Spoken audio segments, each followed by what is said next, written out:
So at the start of the season, I went through who I thought was going to win the majors this year, and I also asked you who you thought was going to win the Grand Slams for the 2024 season.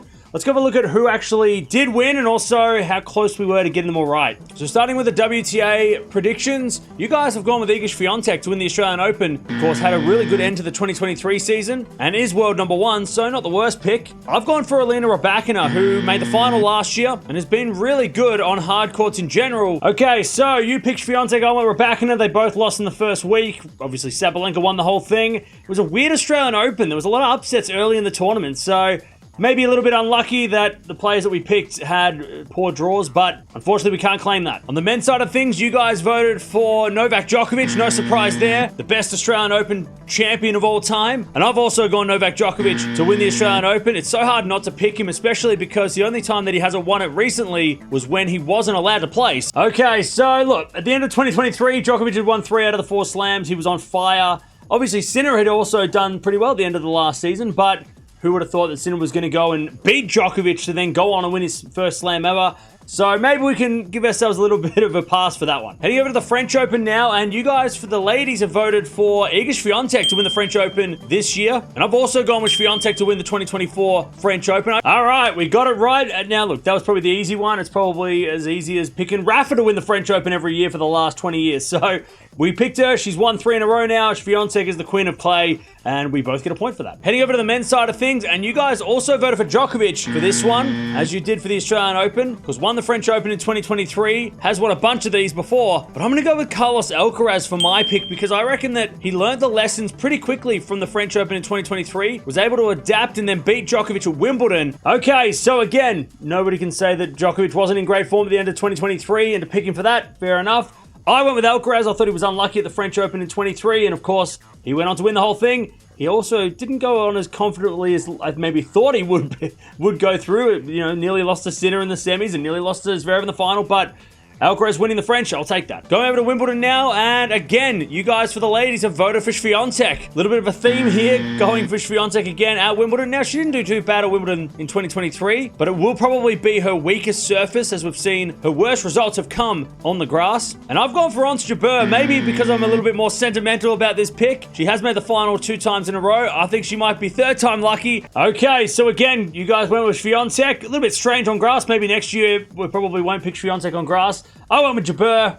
Maybe I was just a little bit hopeful, but of course, Krejcikova winning. Who would have thought that? In the end, she was very random at the time, so I don't think anyone would have picked this one right. So, look, we both got it wrong, fair enough. Over to the men's side of things, and again, Novak Djokovic is what you guys picked. And look, he will be the favorite going into every slam this year, so no surprise there. Djokovic is your pick, and I've also gone for Djokovic at Wimbledon. Yes, Alcaraz won Wimbledon last year, and it was great, but other than that, nobody really troubled Djokovic on the grass courts. Okay, so we weren't too far off. He made the final, and who would have predicted that Djokovic would have a knee injury? Going into that tournament, Alcaraz, of course, won the tournament back-to-back after winning the French and then winning winning Wimbledon. That was kind of random, I guess. Weird to see the Channel Slam get done, which hasn't been done that very often. So, unlucky for us. You know, we both picked Djokovic. He's one of the greatest Wimbledon champions. Maybe next year. And then for the US Open, probably the hardest one to predict because it's so far away and lots of things can happen over the next 9 months. You guys have also gone with Swiatek, so every pick has been with Iga Swiatek for the voting, and look, she is the best player in the world, and also she has a lot of fans that do watch the channel, so it makes sense. And look, she's probably going to win at least one, right? But I'm going to go with Sabalenka for my pick for the US Open next year. I just think that she got to the final in 2023, and I just feel she is going to get that one extra slam, and I don't know if it's going to be backing it up in Australia. All right, so again, you guys went with Swiatek. You know, these are tough ones because, you know, we are voting on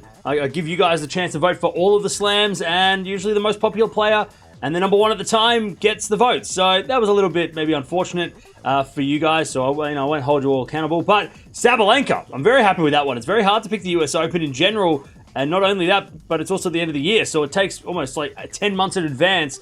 And I went with Sabalenka. I'm happy with that. I should have picked her at the Australian Open as well to look even more smart, but there you go, Sabalenka, I'll take that. On the men's side of things, and again, you guys have gone for Djokovic, so Djokovic all across the board for the viewer picks. And look, last year, I think you might have voted for Djokovic or maybe Nadal for the French Open and Djokovic for the rest. And Djokovic did win a lot of slams last year, so it's not the worst idea. But I'm going to go with Jannik Sinner for the US Open next year. I just feel like he's so close to winning a slam, and I think the French Open is going to be dominated probably by Alcaraz. I think the clay is his thing. Djokovic on grass still is better than everybody else, and I think this Australian Open, Djokovic still reigns supreme, but I think the US Open is just such an open slam in general. All right, so again, look, nobody can fault you guys for voting for Djokovic. 12 months ago, he won 3 out of 4 slams, so you would have got 3 out of 4 had it been 12 months ago.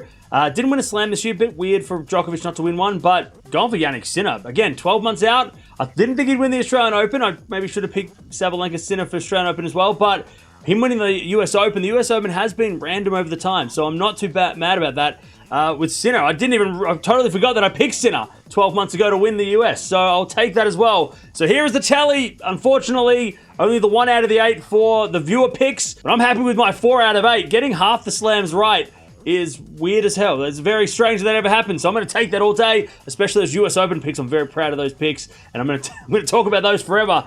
But let me know down in the comments below, what are your early predictions for next year into the slams? Is Djokovic going to win one? Is Alcaraz going to keep winning? Is Sabalenka going to take over? Or Swiatek going to come back? Or maybe some new players are going to win some slams. Someone like a Zhang, or maybe Gauff can win another slam next year in her 2025 season. But there you go. They are the predictions from last year, and didn't do too bad.